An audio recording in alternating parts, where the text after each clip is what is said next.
Hello, माय courage गार्डनिंगमध्ये आपलं पुन्हा एकदा स्वागत आहे। जास्वंदीचं रोप दिसतं तुम्हाला इथे छोट्या पॉटमध्ये लावलेले आहेत। ह्या प्रकारे अशा जास्वंदीची मोठी आणि भरपूर फुलं छोट्या पॉटमधून घेण्यासाठी बऱ्याच काही ट्रिक्स मी वापरते। भरपूर कळ्यासुद्धा तुम्हाला इथे आलेल्या दिसत आहेत आणि फुलंसुद्धा भरपूर उमललेली आहेत। एकाच वेळेस 6 ते 7 फुलं छोट्या कुंडीमध्ये आपण लावलेल्या झाडाला येऊ शकतात। तर यासाठी याची नियमितपणे खुरपणी आवश्यक करावी आणि ह्याला वेगवेगळी खतं दिलीच पाहिजेत। जितकी आपण ह्याला खतं देतो तेवढी ही छान भरपूर फुलं देतात। ओव्हरडोससुद्धा करू नये। खतांचा ओव्हरडोस जर झाला तर झाड जळण्याची शक्यता असते, म्हणून ओव्हरडोस करू नये। तर तुम्हाला इथे दिसतंय की हा पॉट आडवा फोटो आहे ॲक्च्युअली।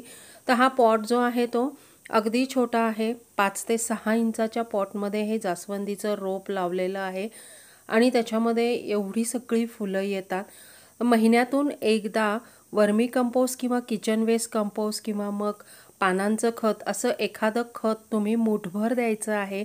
खुरपणी महिन्यातून एकदा करायची आहे।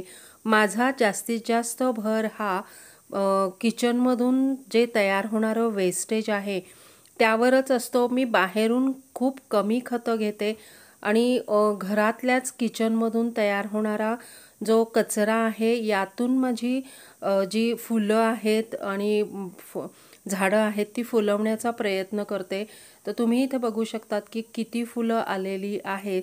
फक्त जास्वंदच नाही तर फुलं देणाऱ्या सगळ्या रोपांना, सगळ्या फुलझाडांना अशा प्रकारे भरपूर खतं देण्याची गरज आहे।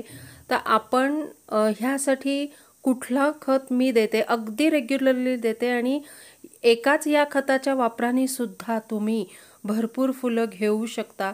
ते मी तुम्हाला दाखवणारच आहे। व्हिडिओ शेवटपर्यंत बघा, कुठेही स्किप करू नका। खूप छोटा व्हिडिओ आहे।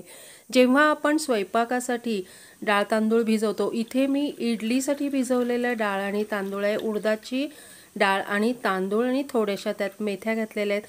ह्याचं जे एक्स्ट्रॅक्ट निघतं, ह्याचं जे पाणी धुतलेलं निघतं, ते पाणी मी कधीही सांडून देत नाही। मी कायम हे पाणी डायल्यूट करून झाडांना देते। तर असं व्यवस्थित डाळ तांदूळ धुवून घ्यायचे। धुतलेलं पाणी जे आहे ते आपण झाडांना द्यायचं आहे।